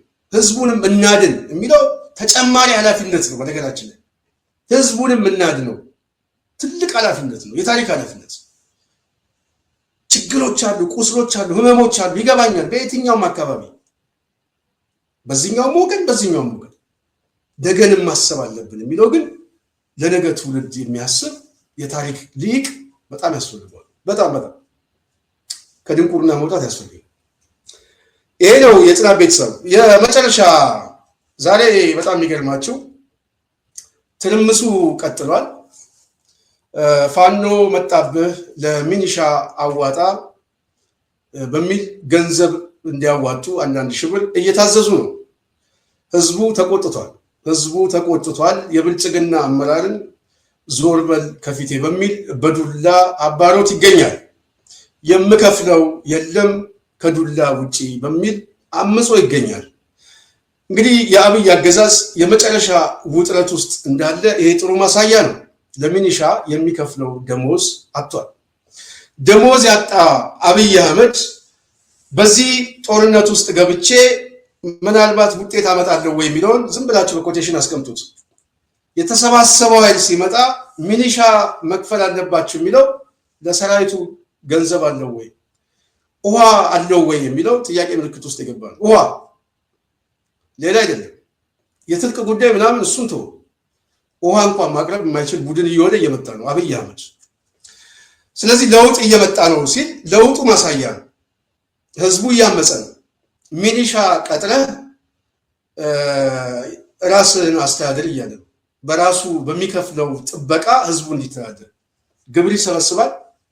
አብይ አህመድ ዋናው ታርጌቱ ጦርነት ነው። ሚኒሻ ደግሞ ቀጥረህ ደግሞ ራስን ጠብቅ እያለ የጎበዝ አለቃ ነው የምላችሁ ለዚህ ነው። የጎበዝ አለቃነቱን ግን እኛ ሳንሆን ህዝቡ ምስክርነት እየሰጠ ነው። ግን ስምም እየሰጠው ነው። ዘራፊ ሌባ ነው። ብልጽግና ታሪክ ይሄ ነው። አብይ አህመድ ታሪክ ይሄ ነው። ህዝቡ ነው እንደዛ የሚለው አይገርም? በዚህ ደረጃ ህዝቡ ተቆጥቶ ይገኛል። የተቆጣ ህዝብ ውጤቱ ምንድን ነው? የተቆጣ ህዝብ መጨረሻው ምንድን ነው የሚለው እንጠብቃለን። ውድቀት ግን አብይ አህመድ አፍንጫው ላይ እየመጣ እንደሆነ ግልጽ ነው ማለት ነው። ውድቀት አብይ አህመድ እየተከናነባት ነው። ይህንን እንስማው። የጽናት ሚዲያ ቤተሰብ ምን መከራ እንደመጣባችሁ ልንገራችሁ። ምን መከራ እንደመጣባችሁ ገና አንድ ቀን ወዳችሁ መከራ ይወጣባችኋል። ግን አንድ ሴት አድንቂያታለሁ ወደ ቴሌ ጀርባ አካባቢ ላይ ማለት ነው። ሮንዶች ሄዱና ማለት ሚኒሻዎችም ሆነ ምንም አንዳንድ ሺህ ብር አውጪ ምናምን ብሎ ተንደግ ብላ አባ ነው ሚኒሻ የምን አባ ደሞዝ ነው ብላ ዱላ ይዛ ወጣ ነው ያሯሯጠቻቸው። ስሟን አልነግራችሁም፣ ግን በጣም ጀግና ሴት ነች እናቴ ትቡ በጣም ጀግና በቃ በጣም ጀግና። ሁላችሁም እንደሷ ብትኖሩ አይደርስባችሁም። ወደ ማንም ያሳቡት ወደ ሌላ የፈረደበት ፋኖ ጽንፈኛ ይላሉ ባለስልጣኑ። ፋኖ ጽንፈኛ ፋኖ ጀግና የምድር ድሮን ብሎታል እኮ በአብይ የምድር ድሮናችን ጀግናችን ብሎታል። ምንድነው የቴንኪው ፕሮግራም 1000 ብር ትከፍላላችሁ። ከዛ ደግሞ ማለት ነው የሚኒሻ ደሞዝ 1000 ብር ትከፍላላችሁ። ገና ትበዘበዛላችሁ። በብልጽግና ካቢኔዎች ትዘረፋላችሁ። እነዚህ የበሰበሱ የገሙ ሌቦች መምራት ያልቻሉ ለዝርፊያ ያቀዱ ትንሽ እንኳን አታፍሩም? ብልጽግና እመብርሃንን ትንሽ ሼም የለም እንዴ? ለምርጫው ስትሉ ለቲሸርት ለባነር ለኮፍያ ለምን ዘረፋችሁ? ከዛ እንደገና ለሻይ ቡና ዘረፋችሁ። ከዛ ለበሬ ብላችሁ ዘረፋችሁ። በሬውን እንኳን አርዳችሁ ለሚኒሻና ለጋቸና ስርናዎች ለፖሊሶች እንኳን ላገለገሉ ፖሊሶች ትንሽ እንኳን አላቀመሳችሁ። መርዝ ቅመሱና አንድ በሬ ገዝታችሁ አንድ ጎጥ ላይ ያውላ ሰው እያለ አንድ በሬ እንዴት ነው የምታደርሱት? በጭራ አንድ እየነከራችሁ ነው የምትረጫቸው ሰዎቹን የምትረጫቸው። እናንተ ሙዳ ስጋውን እየበላችሁ መርዝ ብሉ። የብልጽግና አሽከር ሁላ እንግማታም። አሁን ደግሞ 1000 ብር የሚኒሻ ደሞዝ ልንከፍል። ምን አገባው ህዝቡ? ሚኒሻ ምኑ ጋር ጠብቆ ነው ወለቴ? ሚኒሻ ባይኖርስ? ሚኒሻው ስትሆን አትገባም? ህዝብ እያለቀሰ እኮ ነው ደሞዝ የሚከፈል። ከህዝብ ላይ እየተነጠቀ ከድሃ ተነጥቆ የሚከፈል ገንዘብ ለአንተስ ደሞዝ ይሆናል? አርፈ ቀን ስራ በሰራ ይሻላል። በ3000 ብር ህዝብን ከምታም 3000 ብር ምኑ ጋር ሊሰራ ምን ሊያደርግልን? ነገሩም ምዘርፈው አለ ማለት ነው። ማታ ምዘርፈው ስላለ ነው እንጂ ማታ በ3000 ብር ደሞዝ የት ሀገር ነው ኑሮን መሰረተው? ቤት ክራይ ከፍለህ ልጆች እየመራ ልጅ ትምህርት ቤት ወዘተ ሌላ ጥቅም ስላለህ እንጂ ነገሩ ህዝቡ እየተዘረፈ ዝም እያለ አይደለ? ቴሌ አካባቢ የመልካሙ ብረታ ብረት ተዘርፏል፣ ቴሌቪዥን ተዘርፏል፣ ሱቅ ተዘርፏል። ማነካችሁ? ለሚዘርፏችሁ ሰው እኮ ነው የምትሰጡት። አሁን ዘራፊዎቹ እኮ ራሳቸው ናቸው። ስለዚህ አትክፈሉ። ህዝቡ ወንቢ ዞር በል ከዚህ። በቀደምታ የሰጠሁት ብር ባለፈ የተሰበሰበ ብር የት ሄደ? ሚኒሻዎቹ እኮ እንዲህ ከአመት በላይ የተሰበሰበው ብር ይበቃቸዋል እኮ። ለ2 ዓመት ለ3 ዓመት የሚከፈል ብር እኮ በአንድ የተሰብስበው ካቢኔ የተካፈለው፣ አንዳንድ ሌባ ካቢኔ የተካፈለው። ስለዚህ የህግማ አካል ያሉት እዛ አካባቢ ላይ ያሉ ፖሊሶች እኔ እንጃ ምን እየሰሩ እንደሆነ ዝም ጭጭ ነገሩ። ካቢኔ እኮ ፖሊስ ማን ነው? ካቢኔን ለጉድ ነው የሚፈራው። ካቢኔ መጣ ፖሊስ ጣቢያ ከተባለ እኮ መርማሪ ራሱ የሚገባበት የሚወጣበት ነው የሚያውቀው። ስለዚህ ማን እባካችሁ አትፍሯቸው ካቢኔዎች። አንተ ባቀናት፣ አንተ ሌባን እያስክ፣ አንተ ህግ ስራን እየሰራ እኮ እነሱ የሚጨማለቁት።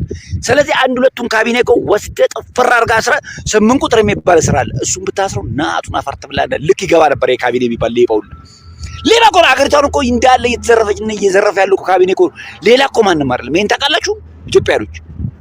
ካቢኔ የሚባል ጎጥ የሚባል እኮ ነው የሚዘርፍ።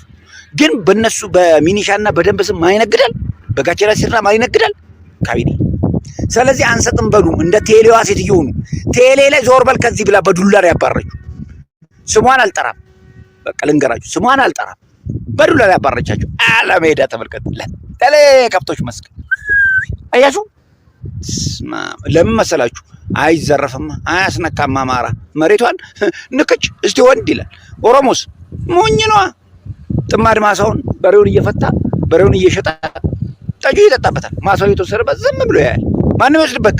ራሱ የኦሮሚያ ባለስልጣን ወደ ማንም ያሳቡት ወደ ሌላ የፈረደበት ፋኖ ጽንፈኛ ይላሉ ባለስልጣኑ። ፋኖ ጽንፈኛ ፋኖ ጀግና የምድር ድሮን ብሎታል እኮ በአብይ የምድር ድሮናችን ጀግናችን ብሎታል። የጽናት ቤተሰብ ይህን ይመስላል። እንግዲህ ዛሬ በተወሰነ መልኩ ዋነኛ ጊዜ ሰጥተን ያወራ ነው በተለይ ከዋነኛው አጀንዳችን ጋር ነው። ህዝቡም ያለበት ሁኔታ ይህንን ይመስላል። ብልጽግና ሌባ ነው የሚል ብያኔ ህዝቡ ራሱ እየወሰደ ነው። ዛሬ ሚሊሻ ቀጠር የተባለ ህዝብ ዱላ ይዞ እየወጣ ነው። ስለዚህ ብልጽግና የሚባለው ስብስብ በህዝብ ውስጥ ያለው ግምት ምናልባት ይሄ ህዝብ ነው አደባባይ ላይ ወጥቶ መርጦኝ መንግስት ልሆን ነው የሚለው ማለት ነው። ቅዠት ነው ምንድነው? ለዚህ ነው በተጨባጭ ማለት ነው። ስለዚህ ይሄ ህዝብ የተባበረው ኃይል ሲመጣ በዋናነት በልልታና በጭፈራ የሚቀበለው ነው። ለዛም የሚዘጋጅ ዱላ ይዞ አይወጣም። የሚቀጥለው ትብብር ሲመጣ መንግስታችን ብሎ ነው የሚመጣው ማለት ነው። ይሄ በደንብ የሚያሳይ ነው። ስለዚህ የብልጽግና አገዛዝ በአስተሳሰብ በመዋቅርና በፖለቲካ እየተሸነፈ ሲመጣ የሚቀበሉ ኃይሎች ግን ኃላፊነት የሚሰማው ኃይል መሆን አለበት ማለት ነው። ይሄ ጥሩ ማሳያ ስለሆነ ወደ እናንተ ያመጣል። ዋነኛው ጥያቄያችንም ከዚህ ከትብብር ወይንስ መሰባበር የሚለው በኢትዮጵያ ፖለቲካ ላይ የልሂቃን መነጋገሪያ ስለሆነ እኛ የተሰማን ሀሳብ እያቀረብን ነው። ጠቃሚ ነው ብለን የምናስበው ጠቃሚ ነው ብለው የሚያስቡ ሰዎች ይነጋገሩ፣ ሀሳብ ስጡ። ለጽናት ሚዲያ እንደዚሁ ጥያቄ ያቀረበልን ወንድማችን ከልብ እናመሰግናለን። በተመሳሳይ ሌሎችም ጥያቄ ካላችሁ በጽናት ኢሜል አስቀምጡልን። በጥያቄያችሁ ላይ እንደዚሁ ማብራሪያ እየሰጠን ሀሳቦችን እንወያያለን። እዚህ ላይ ኮመንት እየሰጡ አሉ። ፕሮግራማችን የወደዳችሁት ሁሉ ከልብ አመሰግናለሁ። የጽናት ቤተሰብ አድማጭ ተመልካቻችን ሁልጊዜ የምንጠይቀው ጽናትን ሰብስክራይብ እያደረጋችሁ ላይክ እያደረጋችሁ እንደዚሁ ሼር እያደረጋችሁ ወደ ህዝብ አድርሱልን። ጽናትንም ደግፉ። ጽናትንም ደግፉ። ዛሬ በሁለት ቻናል ነው እያስተላለፍን ያለ ነው። እንደዚሁ ጽናት አማራ፣ ጽናት ሚዲያ ሁለቱም የጽናት ስለሆነ ሰብስክራይብ እያደረጋችሁ አሳድጉት። ከጽናት ጋር ስለሆናችሁ ከልብ አመሰግናለሁ። ሀሳብ የሰጣችሁ የጽናት ቤተሰቦች ሁሉ በጣም ምስጋናዬን አቀርባለሁ። በሚቀጥለው በሌላ ፕሮግራም እስክንገናኝ የዛሬ በዚህ አበቃለሁ። ሙሉ ፕሮግራም ያዘጋጀሁላችሁ እኔ ስንታየው ቸኮል ነኝ። ሰላም።